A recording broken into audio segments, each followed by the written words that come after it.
Hi welcome back to ವೇವಿನ್ spicy kitchen. ಇವತ್ತು ಹಾಗಲಕಾಯಿ ಪಲ್ಯನ ಹೇಗೆ ಮಾಡೋದು ಅಂತ ಹೇಳ್ಕೊಡ್ತಾ ಇದ್ದೀನಿ.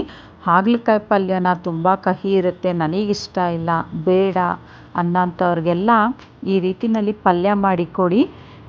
ನಿಜವಾಗ್ಲೂ ಅವರಿಗೆ ತುಂಬಾ ಇಷ್ಟ ಆಗುತ್ತೆ. ಇದು ಹಾಗಲಕಾಯಿ ಪಲ್ಯನ ಹೌದಾ ಅಲ್ವಾ ಅನ್ನೋಷ್ಟು ಕಹಿ ಸ್ವಲ್ಪನೂ ಇರೋದಿಲ್ಲ. ಈ ರೀತಿಯಲ್ಲಿ ಹಾಗಲಕಾಯಿ ಪಲ್ಯನ ಒಂದ್ಸಲ ಟ್ರೈ ಮಾಡಿ. ಈಗ ಅದಕ್ಕೆ ಬೇಕಾದಂಥ ಇಂಗ್ರೀಡಿಯೆಂಟ್ಸು: ಹಾಗಲಕಾಯಿ, ಈರುಳ್ಳಿ, ಟೊಮೆಟೊ ಮತ್ತು ಕೊತ್ತಂಬರಿನ ಹೆಚ್ಚಿ ಇಟ್ಕೊಂಡಿದ್ದೀನಿ. ಈಗ ಮೊದಲನೇದಾಗಿ ಫಸ್ಟು ಹಾಗಲಕಾಯಿನ ಫ್ರೈ ಮಾಡ್ಕೋಬೇಕು. ಒಂದು ಪ್ಯಾನ್ ತೊಗೊಂಡಿದ್ದೀನಿ. ಆ ಪ್ಯಾನಿಗೆ ಹೆಚ್ಚಿಟ್ಕೊಂಡಿದ್ದಂತಹ ಹಾಗಲಕಾಯಿನ ಹಾಕ್ಕೊಳ್ತಾ ಇದ್ದೀನಿ.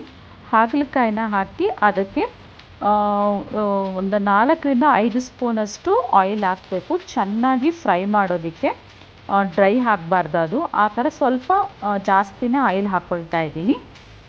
4-5 ಸ್ಪೂನಷ್ಟು ಆಯಿಲ್ ಹಾಕಿ ಅದನ್ನು ಚೆನ್ನಾಗಿ ಫ್ರೈ ಮಾಡ್ತಾಯಿದ್ದೀನಿ. ನೀವು ಹಾಗಲಕಾಯಿನ ಎಷ್ಟು ಚೆನ್ನಾಗಿ ಫ್ರೈ ಮಾಡ್ತೀರಾ ಅಷ್ಟು ಚೆನ್ನಾಗಿ ಹಾಗಲಕಾಯಿ ಪಲ್ಯ ಬರುತ್ತೆ. ಇಷ್ಟು ಚೆನ್ನಾಗಿ ನೀವು ಹಾಗಲಕಾಯಿ ಪಲ್ಯನ ಮಾಡಿದ್ರಿ ಅಂತಂದರೆ ಈ ಪಲ್ಯ ದಿನಾಲೂ ಬೇಕನ್ನಿಸುತ್ತೆ.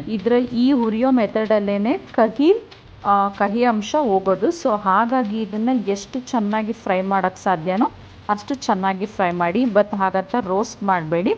ಈಗ ಹುರಿದಿಟ್ಕೊಂಡಿದ್ದಂಥ ಹಾಗಲಕಾಯಿನ ತೆಗೆದಿಟ್ಕೊಂಡಿದ್ದೀನಿ. ಅದಾದ ಮೇಲೆ ಒಂದು 3-4 ಸ್ಪೂನಷ್ಟು ಆಯಿಲ್ ಹಾಕ್ತಾಯಿದ್ದೀನಿ. ಎಣ್ಣೆ ಹಾಕಿದ್ಮೇಲೆ ಎಣ್ಣೆ ಕಾದ ನಂತರ ಅದಕ್ಕೆ ಸಾಸಿವೆನ ಸಿಡಿಸಿ ಅದಾದಮೇಲೆ ಈರುಳ್ಳಿನ ಫ್ರೈ ಮಾಡ್ಕೊಳ್ತಾ ಇದ್ದೀನಿ.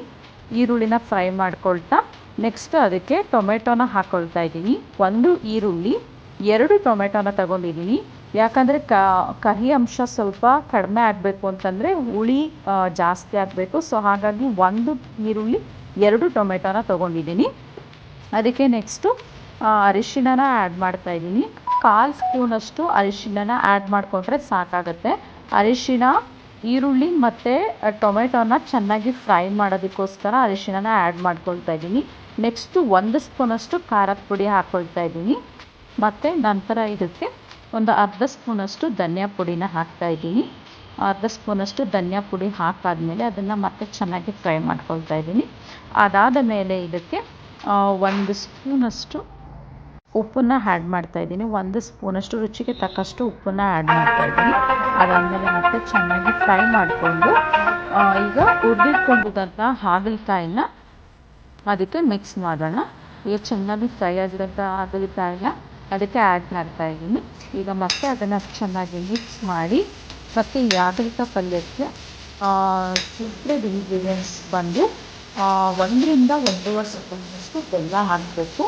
ಹುಳಿ ಮತ್ತು ಬೆಲ್ಲ ಹಾಕೋದ್ರಿಂದ, ಸಿಹಿ ಹಾಕೋದ್ರಿಂದ ಹಾಗಲಕಾಯಿಯಲ್ಲಿರೋ ಕಹಿ ಅಂಶ ಹೆಚ್ಚಿನಾಗಿ ಕಾಣಲ್ಲ. ಹಾಗಾಗಿ 1-1 ಸ್ಪೂನಷ್ಟು ಬೆಲ್ಲನ ಆ್ಯಡ್ ಮಾಡ್ತಾಯಿದ್ದೀನಿ. ಈಗ ಬೆಲ್ಲ ಆ್ಯಡ್ ಮಾಡಿ ಚೆನ್ನಾಗಿ ಅದನ್ನು ಮಿಕ್ಸ್ ಮಾಡ್ಕೊಳ್ತಾ ಇದ್ದೀನಿ. ಚೆನ್ನಾಗಿ ಫ್ರೈ ಆಗಬೇಕಂದ್ರೆ ಹಾಗಲಕಾಯಿ ಮತ್ತು ಟೊಮೆಟೊ ಏನೇನು ಇಂಗ್ರೀಡಿಯೆಂಟ್ಸ್ ಹಾಕಿದ್ದೀವಲ್ಲ ಅದು ಚೆನ್ನಾಗಿ ಬೇಯಬೇಕು. ನೆಕ್ಸ್ಟ್ ಅದಾದಮೇಲೆ ಅದಕ್ಕೆ ಸಣ್ಣ ಗ್ಯಾಸಲ್ಲಿ ಅದಕ್ಕೆ ನೀರನ್ನ ಆ್ಯಡ್ ಮಾಡ್ತಾಯಿದ್ದೀನಿ. ಫ್ರೈ ಮಾಡೋದಕ್ಕೆ ಅದಕ್ಕೆ ಸ್ವಲ್ಪ ನೀರನ್ನ ಮಿಕ್ಸ್ ಮಾಡಿ ಫ್ರೈ ಮಾಡೋದ್ರಿಂದ ಇಂಗ್ರೀಡಿಯೆಂಟ್ಸಲ್ಲಿ ಚೆನ್ನಾಗಿ ಬೇಯುತ್ತೆ ಮತ್ತು ಟೇಸ್ಟೂ ತುಂಬ ಚೆನ್ನಾಗಿರುತ್ತೆ. 1 ಗ್ಲಾಸಷ್ಟು ನೀರನ್ನು ಆ್ಯಡ್ ಮಾಡ್ತೀನಿ. 1 ಗ್ಲಾಸಷ್ಟು ನೀರು ಆದಮೇಲೆ ಸ್ವಲ್ಪ ಒಂದು 2-3 ಮಿನಿಟ್ಸಷ್ಟು ಅದನ್ನು ಕ್ಲೋಸ್ ಮಾಡಿಡಬೇಕಾಗುತ್ತೆ. 2-3 ನಿಮಿಷ ಆದಮೇಲೆ ಅದನ್ನು ಓಪನ್ ಮಾಡ್ತಾಯಿದ್ದೀನಿ. ಇದಾಗಿ ಹಾಗಲಕಾಯಿ ಪಲ್ಯ ತುಂಬ ಟೇಸ್ಟಾಗಿ ಸ್ವಲ್ಪನೂ ಕಹಿ ಇಲ್ಲದೇ ಇರೋ ರೀತಿಯಲ್ಲಿ ಪಲ್ಯ ರೆಡಿಯಾಗಿದೆ.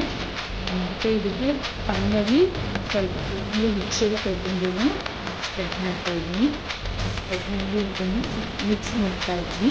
ಈ ರೆಸಿಪಿ ನಿಮಗೆ ಇಷ್ಟ ಆಗಿದ್ದರೆ ಶೇರ್ ಮಾಡಿ, ಸಬ್ಸ್ಕ್ರೈಬ್ ಮಾಡಿ.